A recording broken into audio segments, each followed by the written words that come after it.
Hello friends, નમસ્તે. એજ્યુસફર પરિવારમાં હું હરેશ જેઠવા આપ સર્વેનું ઘણા સમય પછી સ્વાગત કરું છું. મિત્રો, તમારા કોમેન્ટ્સ દ્વારા અમને ખૂબ જ સારો રિસ્પોન્સ મળી રહ્યો છે, એ અમને જાણવા મળે છે. મારા તરફથી પણ પૂરતો તમને સહકાર રહેશે. અંગ્રેજી જેવી ઉપયોગી અને જ્ઞાનની ભાષામાં તમે ક્યાંય નબળા ન પડો તે માટે અમારા આ વિડીયો દ્વારા અમે પૂરતો પ્રયાસ કરીશું કે અંગ્રેજી ભાષા માટે જે કંઈ જરૂરી બાબતો છે એ તમને અમારા જ વિડીયો દ્વારા શક્ય હોય એટલું મળતું રહે.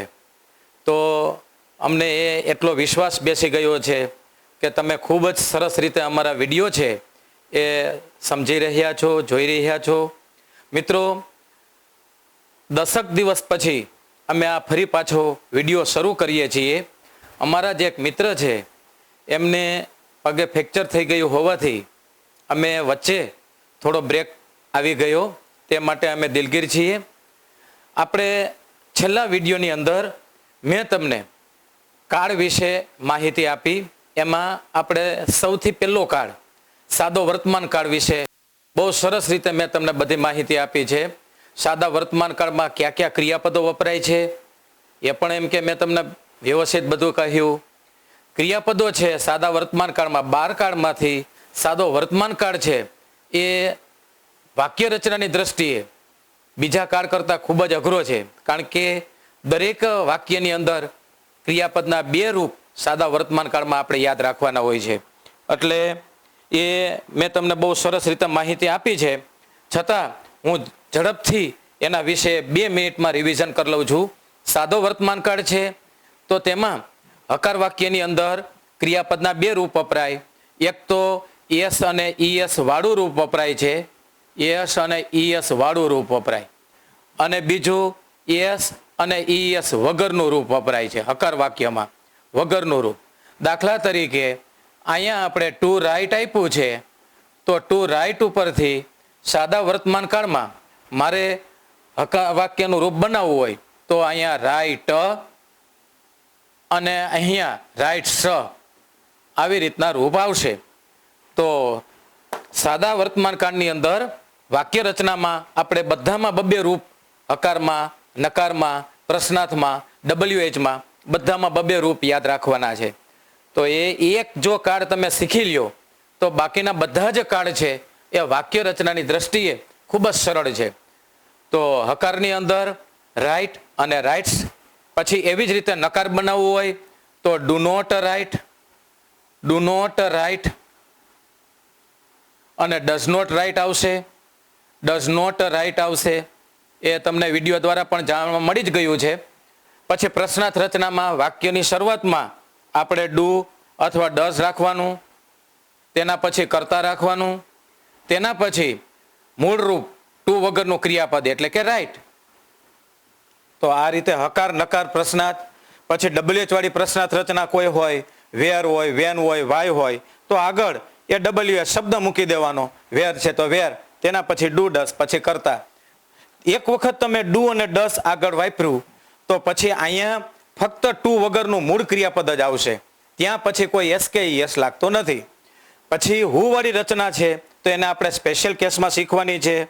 હુ છે તેને વ્યાકરણની અંદર ત્રીજો પુરુષ એકવચન કરતા ગણવામાં આવે છે, એટલે મોટે ભાગે હુ પછી તરત જ યસ અને યસ વાળું ક્રિયાપદ વપરાય.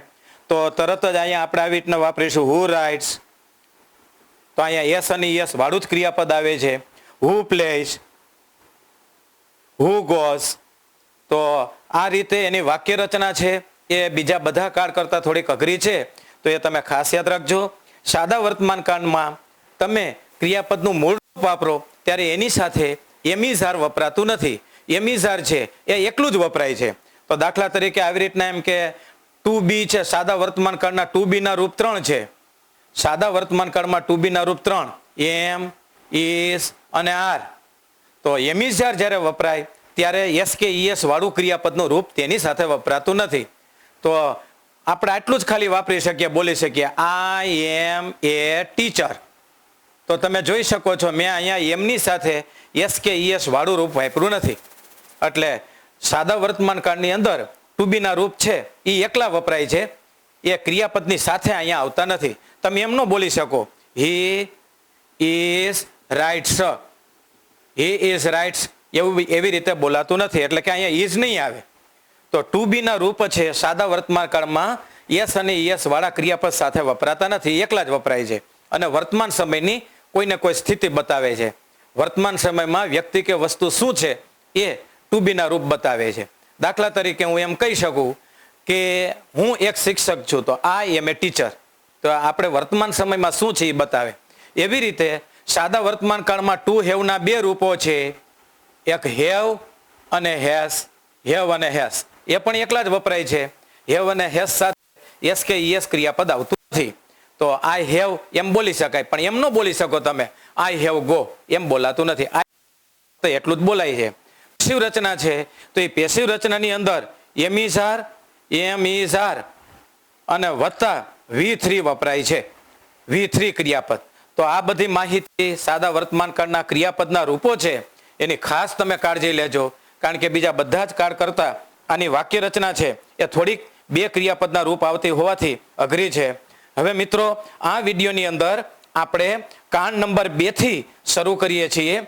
કાંડ નંબર 1 માં સાદા વર્તમાન કાળ વિશે મેં તમને માહિતી આપી. આ વિડીયોની અંદર તમને સાદા ભૂતકાળ વિશે હું તમને માહિતી આપું છું. સાદો ભૂતકાળ છે એ અંગ્રેજીમાં, એના માટે અહીંયા કાંડ નંબર હું 2 અહીંયા લખું છું, simple past tense. Simple past tense, simple past tense, જેનો ગુજરાતી અર્થ થાય છે સાદો ભૂતકાળ. સાદો ભૂતકાળ. મિત્રો, આપણે ગુજરાતીમાં જે રીતે સાદો ભૂતકાળ આપણે વાપરીએ છીએ, દાખલા તરીકે હું એક વાક્ય લખું, ગઈકાલે હું બહાર ગયો, તો આવી રીતે અંગ્રેજી એનું મારે બનાવવું હોય તો આવી રીતના હું આવે, yesterday I went out. Vent out, ગઈકાલે હું બહાર ગયો. તો આ વેન્ટ શબ્દ છે એને વ્યાકરણની અંદર ભૂતકાળનું રૂપ કહેવામાં આવે છે. ભૂતકાળનું રૂપ, જેને બીજા શબ્દોમાં કેવું હોય ભૂતકાળના રૂપને, તો V2 કહેવામાં આવે છે વ્યાકરણની અંદર. તો સાદા ભૂતકાળમાં V2 નું રૂપ જ વપરાય છે. દાખલા તરીકે હજી એક બીજું એક્ઝામ્પલ લઈએ. I was out of city. I was out of city last week. ગયા અઠવાડિયે હું શહેરની બહાર હતો. તો અહીંયા વોઝ છે એ સાદા ભૂતકાળનું રૂપ કહેવામાં આવે છે. તો સાદા ભૂતકાળમાં ક્રિયાપદના કેવા કેવા રૂપ વપરાય છે એ સૌથી પહેલા તમારે જાણકારી મેળવવી પડે. તો અહીંયા વોઝ છે એ પણ સાદો ભૂતકાળ કહેવાય. અહીંયા વેન્ટ છે એ ક્રિયાપદનું ભૂતકાળનું રૂપ કહેવાય. હજી એક આપણે એક્ઝામ્પલ લઈ લઈએ. Last year my friend had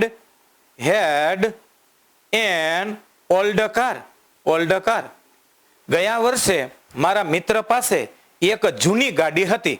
તો અહીંયા હેડ શબ્દ મેં મિત્રો વાપર્યું છે. તો વ્યાકરણની અંદર હેડ છે એ અહીંયા એકલું વપરાયું છે, એટલે એને આપણે સાદા ભૂતકાળનું રૂપ કહી શકીએ. તો સાદા ભૂતકાળના રૂપ છે એ મેં અહીંયા 3 એક્ઝામ્પલ દ્વારા તમને માહિતી આપી. હવે સાદા ભૂતકાળની વાક્ય રચના એ ઉદાહરણ દ્વારા આપણે થોડીક વધારે સમજીએ. તો સૌથી પહેલા સાદા ભૂતકાળમાં કયા કયા ક્રિયાપદના રૂપો વપરાય છે એ આપણે એની વાક્ય રચના દ્વારા માહિતી મેળવીએ. તો એમાં સૌથી પહેલા હકાર વાક્ય છે. તો હકાર વાક્યની અંદર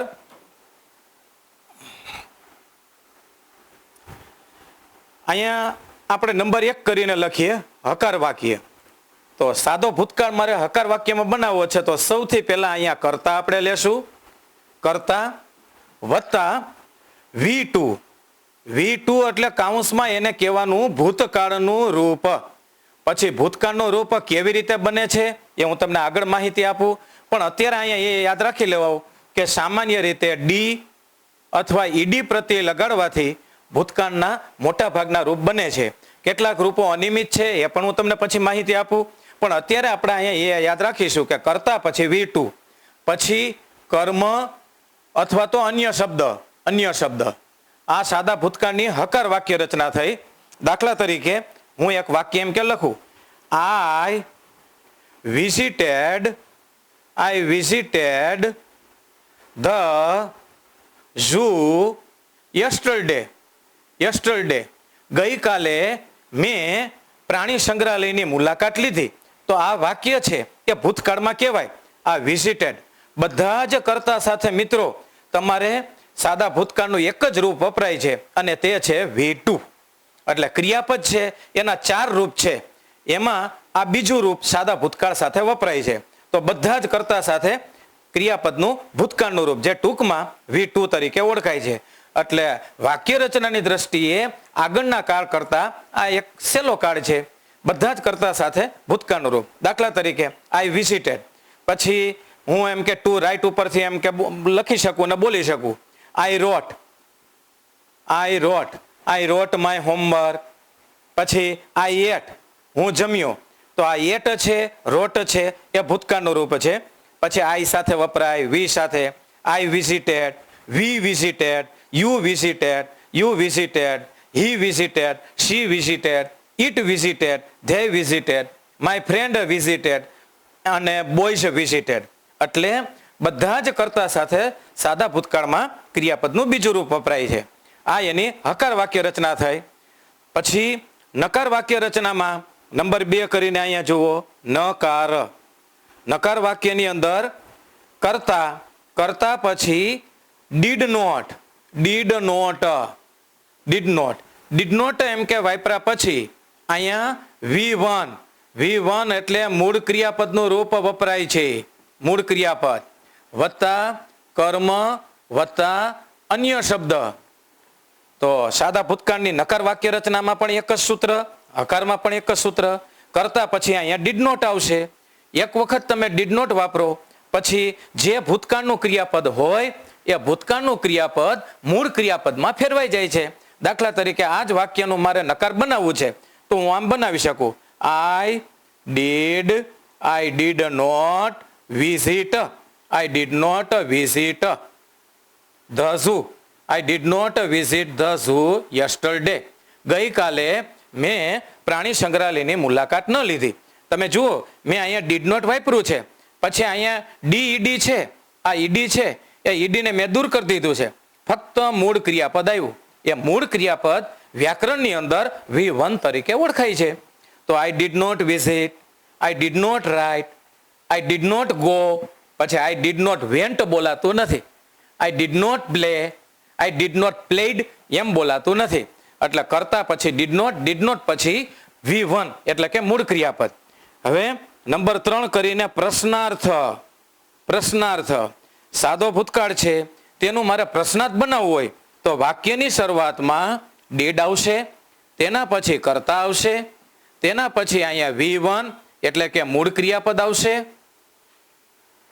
વત્તા અહીંયા કર્મ વત્તા અન્ય શબ્દ અને વત્તા પ્રશ્નાર્થ. તો પ્રશ્નાર્થ વાક્યની અંદર ડીડ છે એ શરૂઆતમાં આવશે, નકારમાં ડીડ છે એ કરતા પછી આવે. એક વખત તમે ડીડ બહાર રાખ્યું પછી અહીંયા જે ભૂતકાળનું ક્રિયાપદ હોય છે એ મૂળ ક્રિયાપદ એટલે કે V1 માં ફેરવાઈ જાય છે. દાખલા તરીકે આ વાક્યને મારે પ્રશ્નાર્થમાં બનાવવું હોય ઉપરનું, I visited the zoo yesterday, તો એને પ્રશ્નાર્થ બનાવવું હોય તો સૌથી પહેલા ડીડ, પછી આઈ વિઝિટ ધ ઝૂ યસ્ટરડે. શું મેં ગઈકાલે પ્રાણી સંગ્રહાલયની મુલાકાત લીધી હતી? તો અહીંયા ડીડ મેં બહાર રાખ્યું છે તો અહીંયા ફક્ત વિઝિટ છે, પછી અહીંયા ડી કે ઈડી વપરાતું નથી. આ યાદ રાખીશું આપણે. તો બધા જ કર્તા સાથે ડીડ આવશે પ્રશ્નાર્થમાં, નકારમાં બધા જ કર્તા સાથે ડીડ નોટ આવશે, હકારમાં બધા જ કર્તા સાથે ક્રિયાપદનું ભૂતકાળનું રૂપ એટલે કે V2 આવશે. હવે નંબર 4 તરીકે WH પ્રશ્ન. WH પ્રશ્ન એટલે હું સિવાયનો કોઈ પણ, આમાં વેર આવે, વેન આવે, વાય આવે, હાવ આવે. તો એનું આપણે પ્રશ્નાર્થ વાક્યનું સૂત્ર બનાવવું હોય તો સૌથી પહેલા WH શબ્દ આવે. WH શબ્દ વાપરા પછી અહીંયા ડીડ આવશે, ડીડ વાપરા પછી અહીંયા કરતા આવશે, કરતા પછી અહીંયા V1 એટલે કે મૂળ ક્રિયાપદ, પછી કર્મ, અન્ય શબ્દ અને વાક્યને અંતે પ્રશ્નાર્થ ચિહ્ન આવશે. તો દાખલા તરીકે આ જ વાક્ય છે અને મારે WH માં ફેરવવું હોય તો આવી રીતના આવશે, when did I visit the zoo?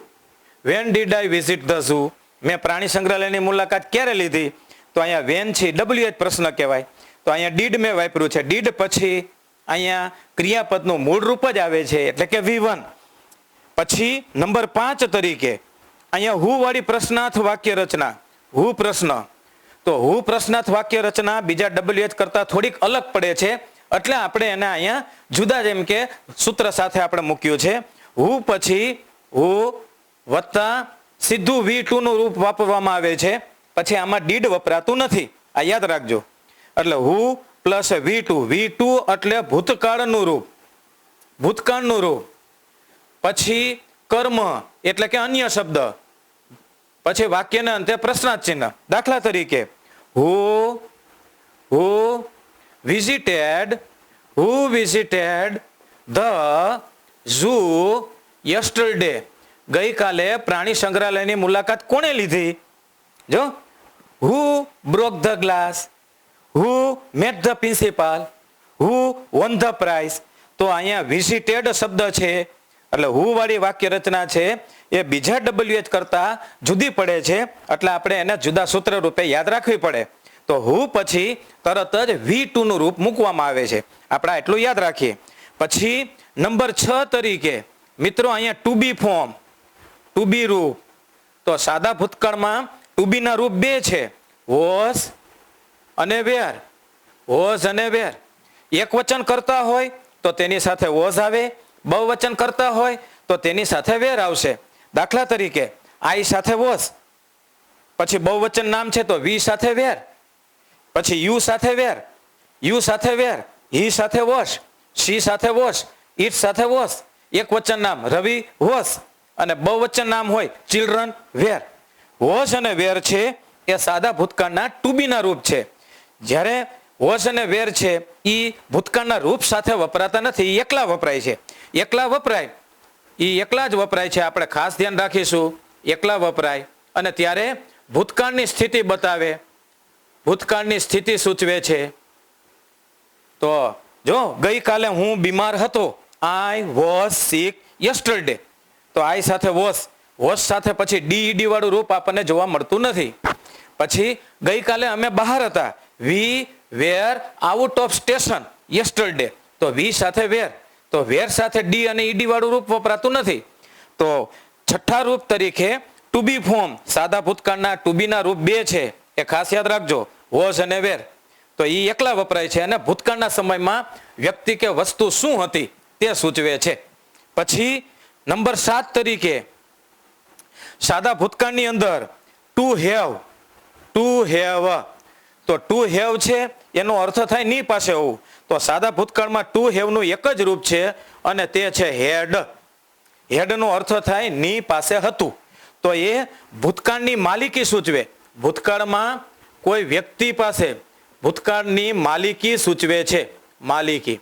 ભૂતકાળમાં કોઈ વ્યક્તિ પાસે કંઈક વસ્તુ હતી કે કંઈક વ્યક્તિ હતી, એ માલિકી બતાવવા માટે, ભૂતકાળની માલિકી બતાવવા માટે ટુ હેવ નું એક જ રૂપ બધા જ કરતા સાથે હેડ વપરાય. દાખલા તરીકે મારા મિત્ર પાસે ગયા વર્ષે એક જૂનો મોબાઈલ હતો. તો અહીંયા ટુ હેવ ઉપરથી હેડ જ આવશે. My friend had an old mobile last week. ગયા અઠવાડિયે. તો આવી રીતના ટુ હેવ નું સાદા ભૂતકાળનું રૂપ હેડ છે, એ ભૂતકાળના સમયની માલિકી સૂચવે છે. હવે 8મી રચના આવે છે મિત્રો પેસિવ રચના. તો એ પેસિવ રચના છે એ પણ એમ કે આપણે ધ્યાનમાં રાખી જ લઈએ. તો પેસિવ ફોર્મ છે, જો તમને વર્ક ફોર્મ આવડે મિત્રો, સાદા ભૂતકાળના આ બધા રૂપો આવડે તો એકદમ સહેલું છે, કોઈ વસ્તુ અઘરી નથી. તો 8મા પોઈન્ટ તરીકે સાદા ભૂતકાળની પેસિવ રચના. પેસિવ રચના. તો સાદા ભૂતકાળની પેસિવ રચના મારે ધ્યાન રાખવી હોય તો સૌથી પહેલા કર્મ આવે. કર્મ વાપર્યા પછી વોઝ અથવા વેર આવશે. તેના પછી V3 એટલે કે ભૂતકૃદંતનું રૂપ. ભૂતકૃદંતનું રૂપ આવશે. પછી એમ કે બાય આવશે. પછી કર્તા આવશે. પછી કદાચ કોઈ જો અન્ય શબ્દ હોય તો સાદા ભૂતકાળની પેસિવ રચના છે એમાં કર્મથી વાક્યની શરૂઆત થાય અને એમાં ટુ બી નું રૂપ વોઝ એક વચનમાં, વેર બહુવચનમાં વપરાય અને અહીંયા ક્રિયાપદનું પેશિવ રચના હોય એટલે એમ જ સમજી લ્યો મિત્રો, ક્રિયાપદનું ત્રીજું રૂપ જેને આપણે ટૂંકમાં V3 કહેવા. દાખલા તરીકે આ પોઈન્ટ ઉપરથી મારે આ એક વાક્ય બનાવીએ આપણે, એ thief THIEF, a thief was caught, a thief was caught by the police yesterday. ગઈકાલે એક ચોરને પકડવામાં આવ્યો. તો આ વાક્ય છે એ પેશિવ વોઇસ સાદા ભૂતકાળનું છે. તો અહીંયા વોઝ છે એ ટુ બી ના રૂપ તરીકે અને એના પછી ક્રિયાપદનું ત્રીજું રૂપ છે એ V3 છે. તો સાદા ભૂતકાળની અંદર એના વર્બ ફોર્મ આટલા છે 8 પોઈન્ટ રૂપે. હું ઝડપથી એક વખત રિવિઝન કરી નાખું છું. હકાર વાક્ય રચનામાં સાદા ભૂતકાળના વર્બ ફોર્મ કયા કયા કોઈ તમને એમ પૂછે તો તરત જ આપણને મોઢે થઈ જવું જોઈએ. પછી કોઈ આપણે વિડીયો ખોલવાની જરૂર ન હોવી જોઈએ, કોઈ બુક ખોલવાની જરૂર ન હોવી જોઈએ. હકાર વાક્યમાં કરતા પછી V2 એટલે કે ભૂતકાળનું રૂપ, એક જ સૂત્ર. નકાર વાક્ય કરતા પછી ડીડ નોટ અને V1 એટલે કે મૂળ ક્રિયાપદ. પ્રશ્નાર્થ વાક્ય ડીડ કરતા અને V1. પછી WH વાળી પ્રશ્નાર્થ રચના તો WH પછી ડીડ પછી કરતા અને V1. હુ વાળી રચના તો હુ પછી સીધું V2 એટલે કે ભૂતકાળનું રૂપ. પછી ટુ બી ફોર્મમાં કરતા પછી વોઝ અથવા વેર, વોઝ એક વચનમાં, વેર બહુવચનમાં. પછી ટુ હેવ તો સાદા ભૂતકાળમાં ટુ હેવ નું એક જ રૂપ, કરતા પછી હેડ ભૂતકાળના સમયની માલિકી સૂચવે. પેસિવ રચના તો એની અંદર વોઝ વેર અને V3 આગળ કર્મ વાપરવાનું. તો 2 જ મિનિટ થઈ આપણે સાદા ભૂતકાળના વર્બ ફોર્મ યાદ રાખવા માટે 2 જ મિનિટ. જો તમે આટલું આત્મસાત કરી લ્યો મિત્રો તો તમારા માટે આસપાસ અંગ્રેજીમાં અનેક એવી ઘટનાઓ રોજબરોજ બને છે ભૂતકાળની કે એનો આપણે એમ કે તરત જ વાક્ય પ્રયોગ કરી શકીએ. તો આપણે હવે પછીના એમ કે બીજા એમ કે વિડીયોની અંદર હું તમને વિશેષ માહિતી આપું છું. ઓકે.